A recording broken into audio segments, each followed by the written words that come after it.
یہ بات تو ہم سبھی جانتے ہیں کہ البرٹ آئنسٹائن دنیا کا سب سے بڑا جینیس تھا، اور اتنا جینیس کہ وہ ہزاروں سائنٹسٹ سے زیادہ دماغ لڑا سکتا تھا۔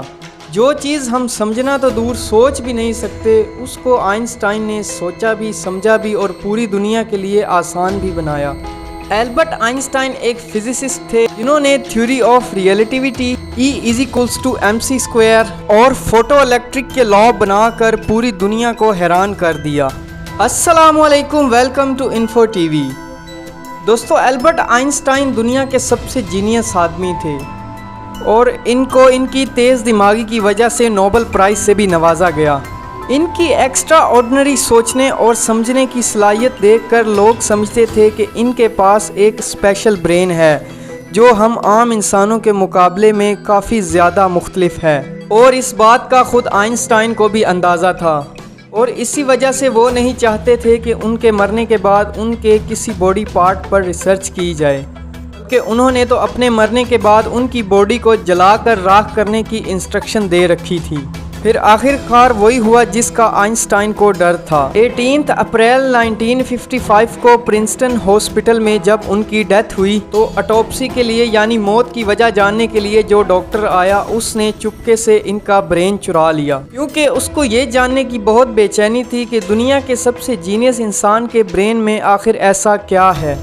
دوستو، آئنسٹائن کا برین چرانے والے ڈاکٹر تھامس ہاروی تھے، جن کو اس اسپیشل برین میں اسٹڈی کرنے میں بہت دلچسپی تھی۔ جب کچھ عرصے بعد پرنسٹن ہاسپٹل کو ڈاکٹر ہاروی کی اس حرکت کے بارے میں پتہ چلا تو انہوں نے ان کو سسپینڈ کر دیا، لیکن ڈاکٹر ہاروی آئنسٹائن کے بیٹے ہنس البرٹ سے یہ اجازت لینے میں کامیاب ہو گئے کہ وہ ان کے فادر آئنسٹائن کے دماغ میں جو کچھ بھی ہے اس کو دنیا کے سامنے لانا چاہتے ہیں۔ پھر اس دن کے بعد اس برین کا ایک لمبا ترین سفر شروع ہوا۔ ڈاکٹر ہاروی ایک پیتھولوجسٹ تھے جو صرف پوسٹ مارٹم کرنا جانتے تھے۔ ان کا یہ صرف خیال تھا کہ وہ اتنے بڑے جینیس کے برین پر ریسرچ کر سکیں گے۔ صورتحال یہ تھی کہ ڈاکٹر ہاروی پرنسٹن ہاسپٹل سے بھی ہاتھ دھو بیٹھے تھے اور اپنا پیتھولوجسٹ کا عہدہ بھی کھو بیٹھے تھے۔ اب ڈاکٹر ہاروی اس برین کو پینسلوینیا کے شہر فیلیڈیلفیا لے کر چلے گئے،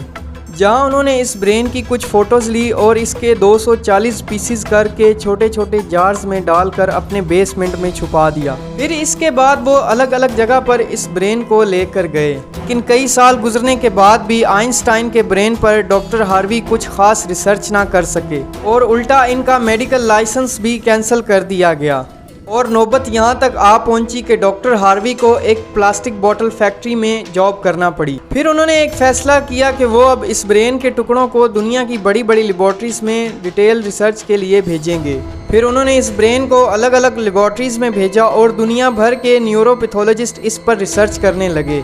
جس کے نتیجے میں انہوں نے بتایا کہ آئنسٹائن کا برین عام انسان کے مقابلے میں بہت زیادہ ڈیفرنٹ ہے۔ سب سے زیادہ بڑا ڈیفرنس برین کے کارپس کلوسم نامی حصے میں پایا گیا، اور ان کے برین کی شیپ بھی عام انسان کے برین سے کافی ہٹ کر تھی، اور جب ان کے برین کا وزن کیا گیا تھا تو اس کا وزن 1230 گرام تھا، لیکن ریسرچرز کے مطابق عام انسان کے برین کا وزن کم سے کم بھی 1400 گرام ہوتا ہے۔ ریسرچرز کا ماننا تھا کہ ان کے برین کی لائنز بھی عام انسان سے زیادہ پتلی تھیں۔